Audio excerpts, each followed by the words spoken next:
ബ്രാഞ്ചുകൾ ദുർബലാവസ്ഥയിലാണെന്ന് CPIM. സമ്മേളന നടത്തിപ്പുമായി ബന്ധപ്പെട്ട സംസ്ഥാന കമ്മിറ്റിയുടെ കുറിപ്പിലാണ് പരാമർശം.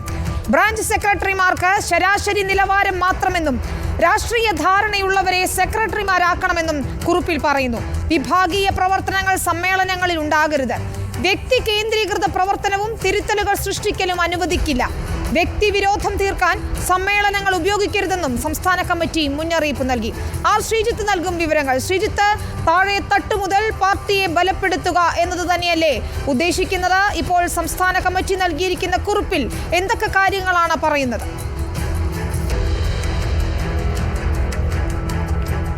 CPIMന്റെ 24ാം പാർട്ടി കോൺഗ്രസിൻ്റെ മുന്നോടിയായിട്ടുള്ള ബ്രാഞ്ച് സമ്മേളനങ്ങളാണ് സെപ്റ്റംബർ 1 മുതൽ ആരംഭിച്ചിരിക്കുന്നത്. ഈ ബ്രാഞ്ച് സമ്മേളനങ്ങളുമായി ബന്ധപ്പെട്ട് കേന്ദ്ര കമ്മിറ്റിയുടെ മാർഗനിർദ്ദേശപ്രകാരം സംസ്ഥാന കമ്മിറ്റി എല്ലാ ഘടകങ്ങളിലേക്കും ചില കുറിപ്പുകൾ തയ്യാറാക്കി നൽകിയിട്ടുണ്ട്. ഈ കുറിപ്പിലാണ് പാർട്ടിയുടെ പ്രാഥമിക ഘടകമായ ബ്രാഞ്ചിനെ ശക്തിപ്പെടുത്തേണ്ട ആവശ്യകതയെക്കുറിച്ച് വിരൽ ചൂണ്ടുന്നത്.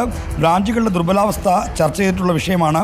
അവയുടെ രാഷ്ട്രീയവും സംഘടനാപരവുമായ ധാരണകൾ വർദ്ധിപ്പിക്കാനുതകുന്ന തീരുമാനങ്ങൾ എടുക്കേണ്ടതാണ്. ശരാശരി നിലവാരത്തിൽ താഴെയുള്ള ബ്രാഞ്ച് സെക്രട്ടറിമാർ ഒട്ടേറെ പേരുണ്ടെന്നത് പാർട്ടിയുടെ പരിശോധനയിൽ കണ്ടതാണ്.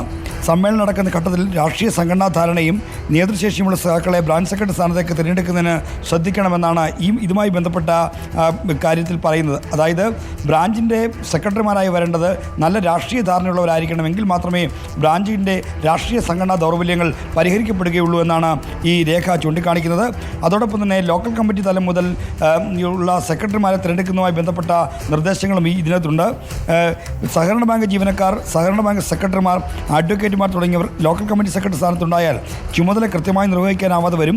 ജോലിയുള്ളവർക്ക് LC സെക്രട്ടറി ആകുന്നതിന് തടസ്സമില്ല എന്ന പാർട്ടി നിലപാട് ദുരുപയോഗിക്കുന്ന സ്ഥിതി ഇപ്പോഴുണ്ട്. അത് ഒഴിവാക്കണം.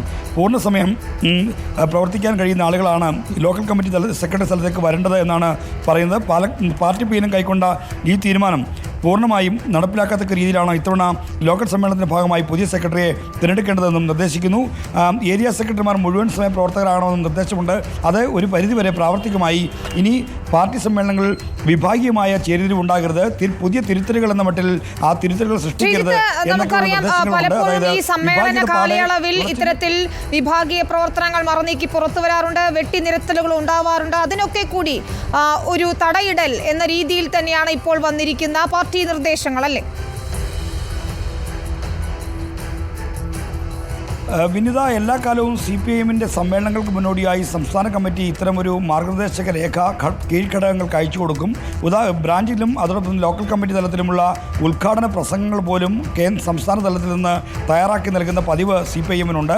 ആ പതിവിൻ്റെ ഭാഗമായിട്ടാണ് ഇത്തവണയും ഇത്തരം മാർഗനിർദ്ദേശം നൽകുന്നത്. ഇതിൽ പുതുതായി എന്തെങ്കിലും ഒരു വസ്തുത ചൂണ്ടിക്കാണിക്കാനല്ല, എന്നാൽ ഇത്തരം പ്രശ്നങ്ങൾ അടിക്കടി പാർട്ടിക്കകത്ത് പ്രവർത്തിക്കുന്നൊരു സംഘടന എന്ന നിലയിൽ ഉണ്ടാകാനിടയുണ്ട്. അത്തരം ദുഷ്പ്രവണതകൾക്കെതിരെ ജാഗ്രത പാലിക്കണം എന്ന ഓർമ്മപ്പെടുത്തലാണ് ഈ കുറിപ്പിലൂടെ CPIM നേതൃത്വം ഉദ്ദേശിക്കുന്നത്.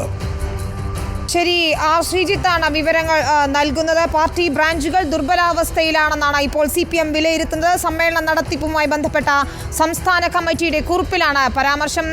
വിഭാഗീയ പ്രവർത്തനങ്ങൾ അനുവദിക്കില്ല. അത്തരത്തിൽ വ്യക്തിവിരോധം തീർക്കാൻ സമ്മേളനങ്ങൾ ഉപയോഗിക്കരുതെന്നും സംസ്ഥാന കമ്മിറ്റി മുന്നറിയിപ്പ് നൽകുന്നു. ശ്രീജിത്ത് ഞങ്ങളുടെ പൊളിറ്റിക്കൽ കറസ്പോണ്ടന്റാണ് തിരുവനന്തപുരത്ത് നിന്ന്.